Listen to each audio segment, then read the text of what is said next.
Mga kababayan, good afternoon po mga kababayan Ma'am Sir. This is Jam Dapali po ng channel na inyong pong lingkod. So today is October 25, 2025. Nandito tayo sa Sentinel Residences sa Socorro, Cubao. At dadalhin po natin sa may World. Yes po, good morning po. Good afternoon pala, World City Medical Center. Atras na natin dahil sumahan mga sasakyan. Yung hirap dito, maliit. May nakapark po kasi na. Ayun, umalis na yung isa. Oh, dapat hindi nila pinapayagan ng mag-park dito eh. Noon ko ba dito? Pinapayagan nila, liit-liit na nga. Kaya ngayon, wala tayong pakialam. Baka po kasi official yung mga. Ay, palagay ko nga. Wala siguro makakapark dyan na hindi official.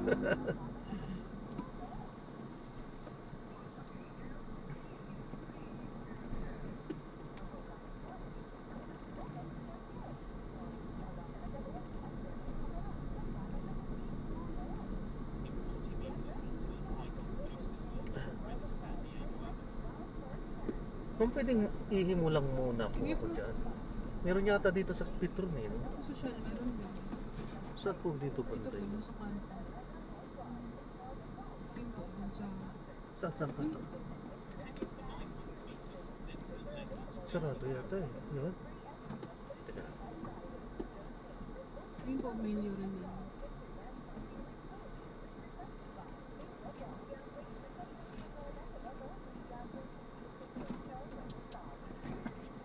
Milyo rin ang ayun. Dali lang po.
Sige po ma'am, sorry po.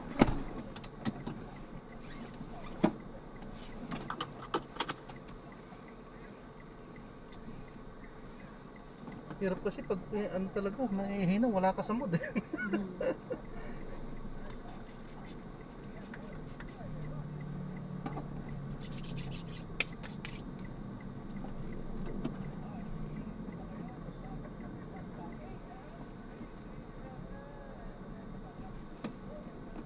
Sunny Brillianes at marami na ng mga tanong. Probido, meron pa mga promo. Yan, Love Country and Tech Yamas in one program. Wow, bye. May malaking hadlang na. Basta makita ka na nagsusulang ba to, ha? Your thoughts will be great. Dito ka lang sinig sa atin, Sunny, bye. Are there more, bidders? Hindi naman kasi mas maganda na ito napo-focus yung mga hearings sa mga resource person. Tama. Pero i-differentiate ko lang yung sa Blue Ribbon, okay yung mga issues of the day kasi naman ang so politicized yan. Pero yung ICI kailangan systematic and orderly, hindi yung lang. So yun ang difference. Pick up where you're living. Yun. Especially for an underfunded, undermanned, overworked entity like the ICI. Yun nga yung suggestion ko na para magkaroon ng matrix. Very graphic. Makita ng tao, hindi sila malito. Ito yung gagawin ng Floribo. Ayaw na ayaw ni Sentry ng Martin. Yung gagawin ng Gumagawa sila. Pati si Jollibee, nasa iPhone. Actually, nakasama ako. Kasama ako ng bicicleta. Para lang ba, hindi malito yung mga tao. Ang malaman din nila na at particular moment, nandito na yung investigator here. O ito, nakasuha na. Ito, na-freeze na yung account. Ito, na whole departure order na. Ano, pag hindi nakikita ng tao yan, no, yung finish or not finish, partial paper, eh magiging patient, issues, What's going on? at baka magamit sila ng mga insidious forces. Nandun sa mga gilid-gilid. Dahil gusto i-hijack ng kanilang mga legitimate grievances at outrage. Meron yan eh. Gilid. Gustong i-ambush yan. No? So, dapat mas malinaw para hindi magamit. Magamit. No? Sa araw lang eh. Ang talib ito eh. Ang talib sinabi. No? So, ganun ba? Para malinaw sa mga tao na. So, hindi namin sasamahin. Sabi nga ni Cardinal Ambo, don't throw the baby with the bathwater. No to military junta, no to revolutionary government, no to snap-election, yes to longer term of plunder. Quote-unquote, Cardinal Ambo, David, Presidente ng Catholic Bishop Conference.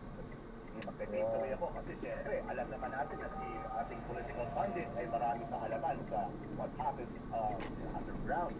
Siyempre, hindi na underground? What are these words you speak of? Nag-insidious ka kanina eh. Ginawa mo namang mabuti siya. Nag-insidious ka eh. Trapon.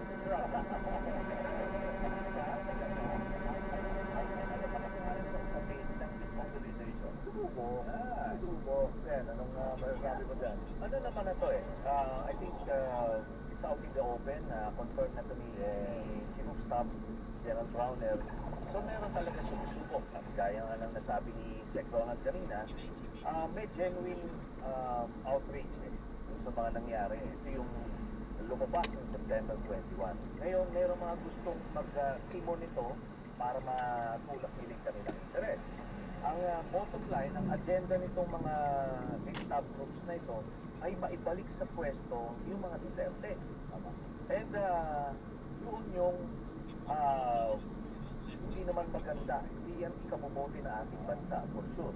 Unang-una, pro-China si Sara Duterte at yan din ang ayaw ng mga opisyal ng armed forces.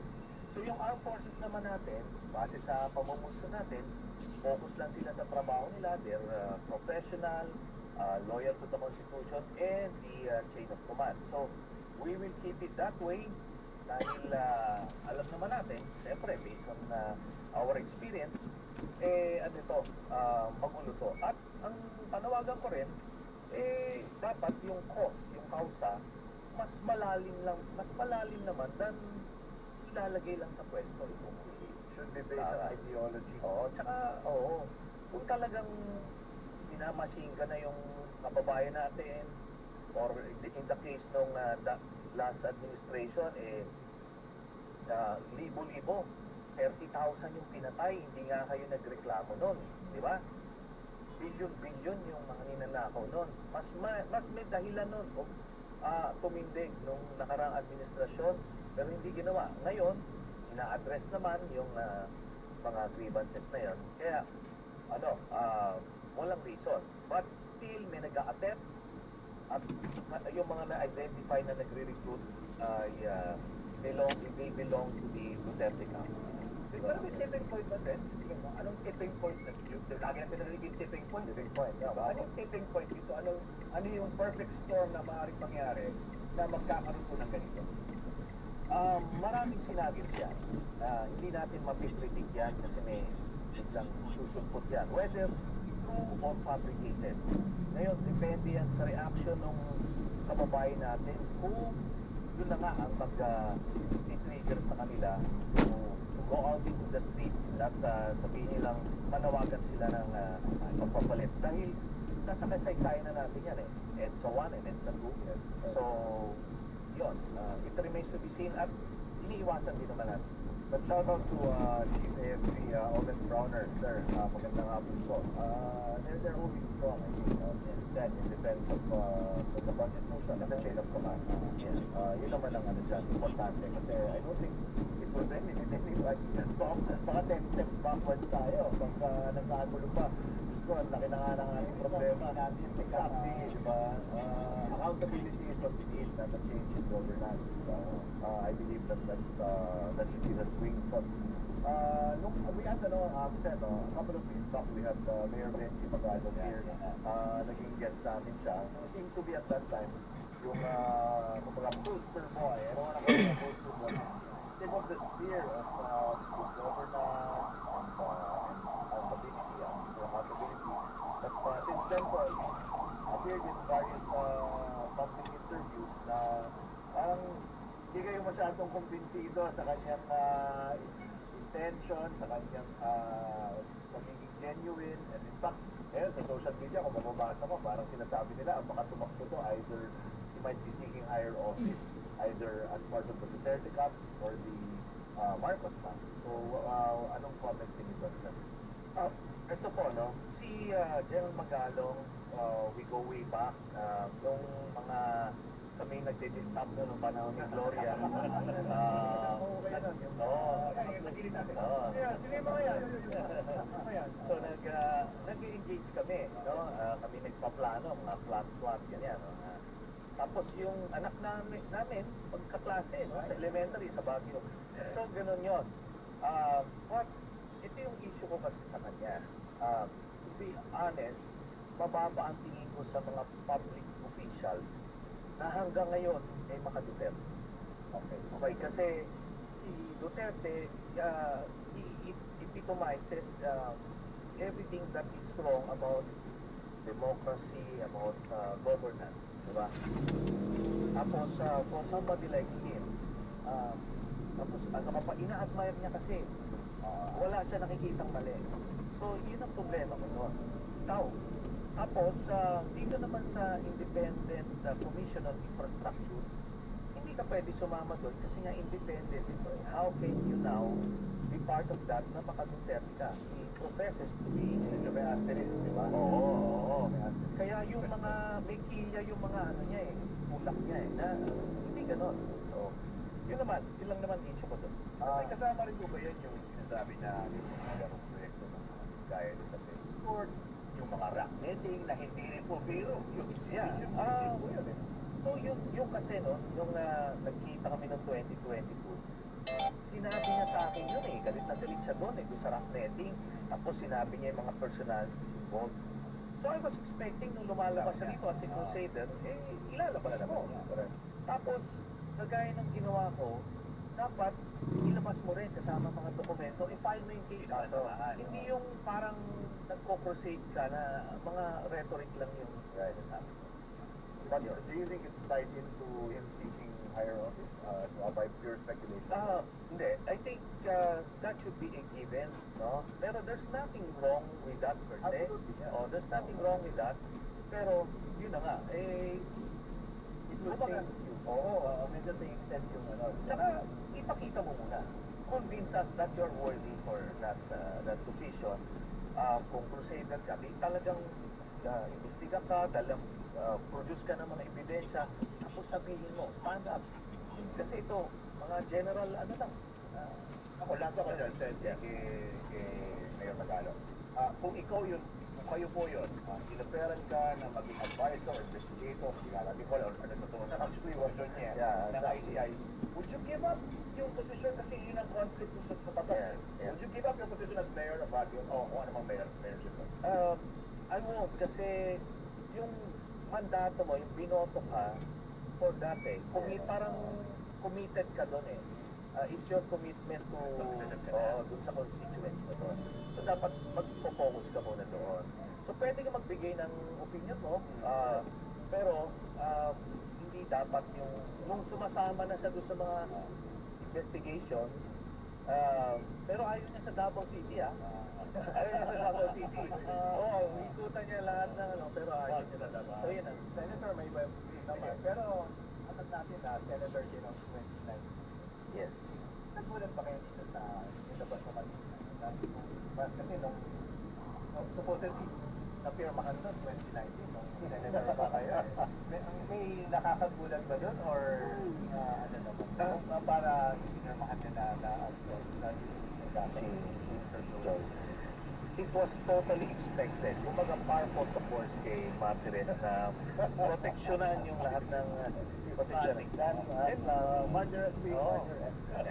ito ang highly questionable doon. Lumabas yung order ng 2016.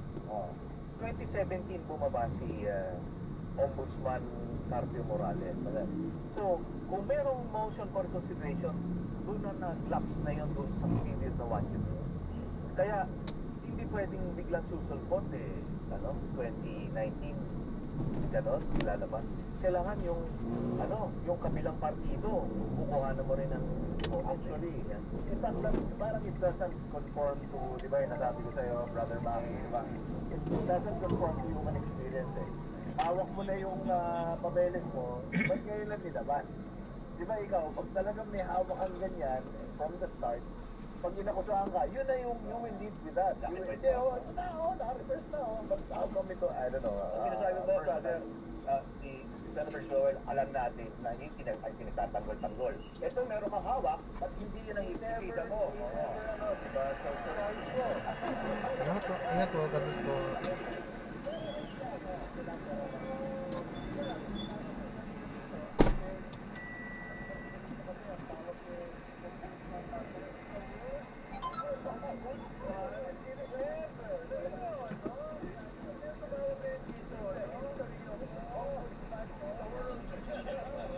Ayan, so na-drop na natin sila. So maraming salamat po sa panonood hanggang sa muli. Ingat po at God bless. Grabe itong mga bato sa atin, mga gurami tapos napaka-traffic. Ay na, ang mahal-mahal ng gasolina. Paano naman kami kikita dyan? Kayo lang kumikita dito. Naka-sure kasi kami. Nako naman. Paano kami namumuhunan nagkagasolina? Ay, nako. Hirap. Balik. Ayos lang yun. Kasama talaga sa hanap buhay yan.